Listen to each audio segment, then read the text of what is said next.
E aí, galera, tudo belezinha? Eu tava aqui pensando antes de começar a gravar como vocês que estão matriculados nesse curso são especiais, porque, assim, lei de responsabilidade fiscal é muito tentador acreditar que lei de responsabilidade fiscal, já que a gente está falando só de uma única lei, um único documento, seria muito mais fácil simplesmente ler. Só que é um grande engano achar que o estudo da LRF pode se resumir à leitura da lei. Eu estou um pouquinho torto aqui.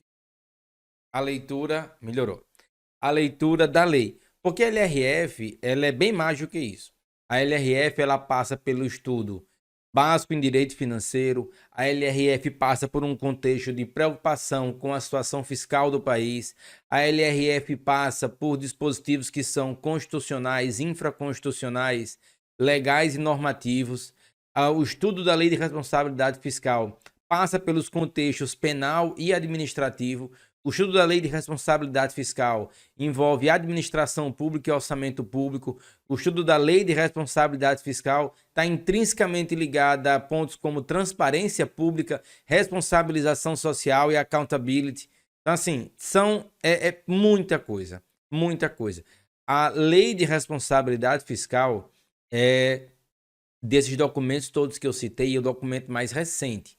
A gente está falando de uma lei que é do ano 2000 e com um pouco mais de 20 anos.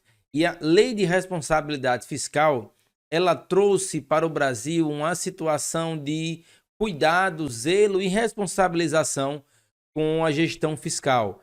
É muito comum lembrar na década, quem tem um pouquinho mais de idade vai lembrar que nos anos 90, quem não lembra disso na prática, lembra que os pais falavam. Situações como elefantes brancos, obras públicas que começavam que nunca terminavam, construção de pontes que parava na metade e não tinha mais dinheiro, não acontecia nada, ninguém era responsabilizado, ninguém era preso. O país, no final dos anos 90, viveu um endividamento que beirava 90% do PIB. Isso porque não existia qualquer. A gente está falando da LRF, que é do ano 2000. Aí você pensa, mas professor, já existia o Código de Direito Financeiro, a lei hoje, né? Lei 4.320 de 64, que ela foi recebida como lei complementar, apesar de ter sido editada originalmente em 64 como lei ordinária. Mas aí você pensa, mas tem essa lei e tem a Constituição Federal, professor, de 88, tem um capítulo lá que fala dos orçamentos, tem tudo isso. Beleza, mas não havia uma preocupação com a situação fiscal, não havia uma preocupação quanto à realização da arrecadação de recursos e a utilização desse recurso. Não havia um controle muito grande e muito menos havia qualquer mecanismo de responsabilização para os desmandos e mau-atos promovidos nesse período. Então, tal qual nos filmes em que a família só tranca a porta depois que o bandido entra, a nossa história recente, econômica e fiscal nos trouxe a LRF quando o Brasil estava em absoluto colapso fiscal. Instituições praticamente sem condição de se financiar, quebradeiras. Se você não lembra, mas a Petrobras ela foi vendida uma vez em 97, mas o governo comprou de volta, foi uma confusão danada. O Banco do Brasil, até hoje, o maior PDV da sua história foi ali 96, 97. Foi um PDV enorme que se demitiu muita gente, o banco passou a modificar a política de contratação.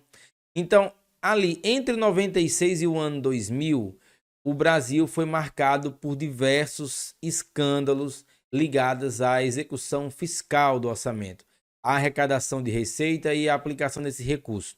E, apesar da Lei 4.320, apesar da Constituição Federal, não havia uma lei que tipificasse como deveria funcionar a gestão fiscal, como o governo deveria gastar seu dinheiro, quais eram as vedações, proibições e principalmente quais eram as responsabilizações para aqueles que não cumprissem o que tinha na lei.